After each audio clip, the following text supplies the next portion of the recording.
very transparent community. Transitioning in with the people of difference, that's been pretty okay with you, and they're pretty supportive. I mean, aside from myself, you know.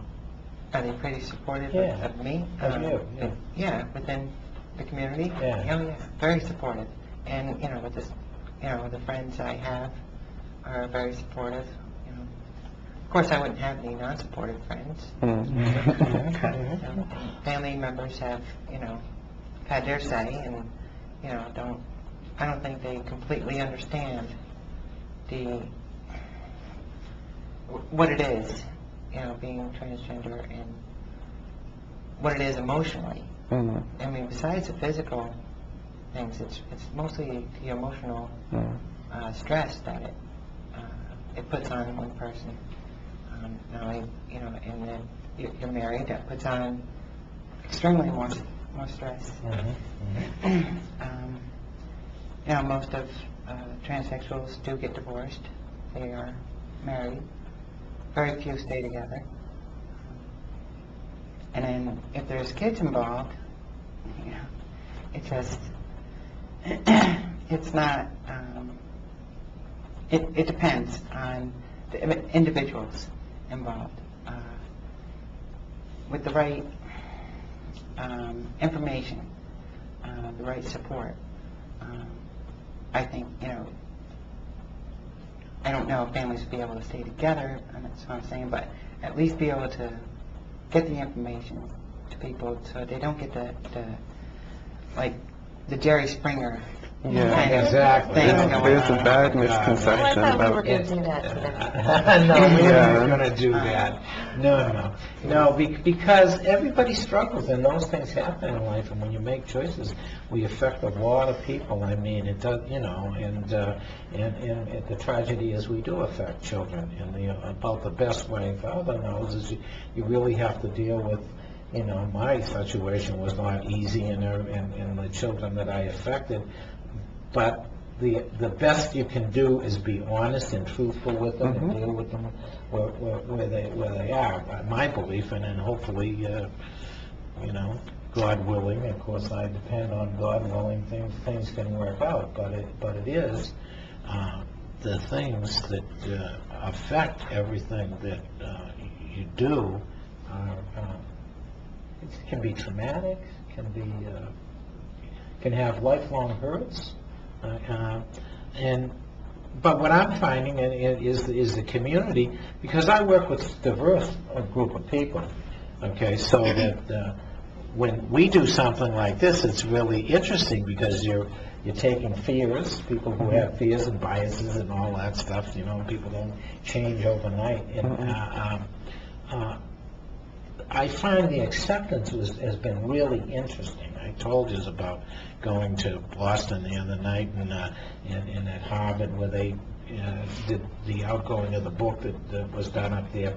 And in the discussion, I don't know who brought it up, but you know, Russ has got a transgender support group, and then people went, you know, oh wow. Well, it wasn't an oh wow, gee whiz, like you know, here he goes again or something like. It was an oh wow, that was something that was needed. It was a really interesting thing, and we're talking, of course, well, maybe Harvard, a better educated situation in the group of people, but there was over 200 people there. When there was a large group that, when it was there was not. It wasn't a negative. It was a surprising. You know, it wasn't a surprising. It was surprising to me. You know. Because, you know, I expected somebody saying, somebody said something. It was you, Stacy. What did you say when we were talking about here we go, bringing the free. yeah, it wasn't that, right? It was, and of course, that's my hope is, you know, there's another side of the interest of spirituality, okay? I mean, I guess that's my question to each one of you. Okay? Go ahead, I'm going to start with you saying, okay. Spirituality, and I believe right now we have, I don't care what, but we have all Christian believers here, most, maybe not, that's okay, we don't, but some anyways, right? Close. Okay, and I know you are. how do you deal with that with the church? Basically, I can't say that I necessarily believe in a man upstairs, but I do believe in an energy that is everywhere and in everyone, and something that really unites every single person and creature and plant and everything together, and that there is a sense of connection with everything. Okay, we could higher power will create. Good. That's More or less, yeah. Ace? Well, okay, so growing up in the buckle of the Bible Belt, I have a certain fear of buildings with crosses on them. Frankly, Share my everything around. I have no religious affiliation at this point. I believe in God, Yeah. certainly.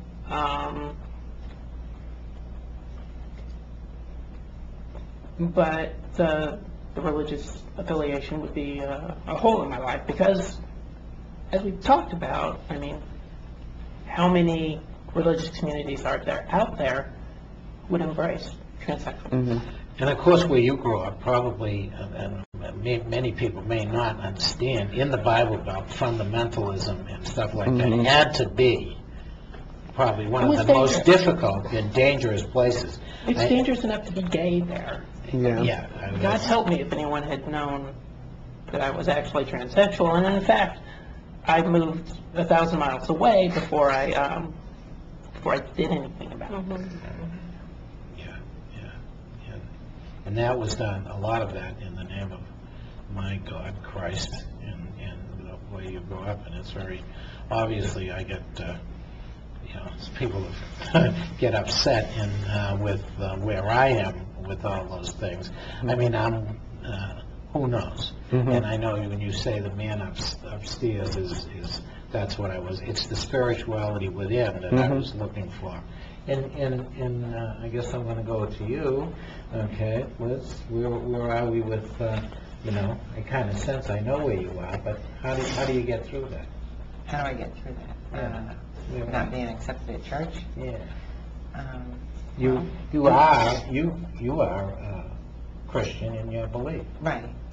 I was raised Christian, but wasn't really involved in church goings and whatnot while I was growing up. A little here and there, but I started going to church again after I became homeless. After I was no longer homeless, after getting housing. A friend that I was staying with helped me get back into church, although the church that I was going to wasn't accepting it at all. She started to transition into church, and the church really came down on her hard about even giving her rules on what she could and could not wear to church. They had numerous meetings about her transitioning and give her a really, really hard time. And when I saw that going on, I was just, I stopped going. And so I've lost faith in the church, but I haven't lost faith in God. Well, that's the key, and I guess that's what I'm trying to get across. And also, hopefully, I hope some church leaders are watching the show, because that's where their problem is. I mean, the church is divided, and it's going through its struggle. It's not answering the people there, and it's all falling apart, even with the wonderful Pope that's here and dealing with his situation. He hasn't even addressed abuse, really addressed the victim. And, Right?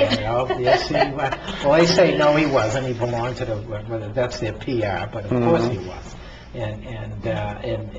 But it's not one denomination, it's multiple denominations of the way, and they use in the use of scripture that is abusive, and it shouldn't be. A loving God would not condemn. Last time I checked, Jesus' thing was about love. Right. Of course. I don't know. Yeah, Right. yeah. It doesn't. Remember when that got changed. Exactly right. Love. How can you have abuse in a loving relationship? It doesn't coexist. Or Okay? exclusion Well, of others, See, for me, it's a logical thing. Why? Yeah. See, I look at it as a father. I know you didn't say, you said some guy up there, but if in the relationship I happen to be first, well, I'm not first, but okay, I create this child, okay,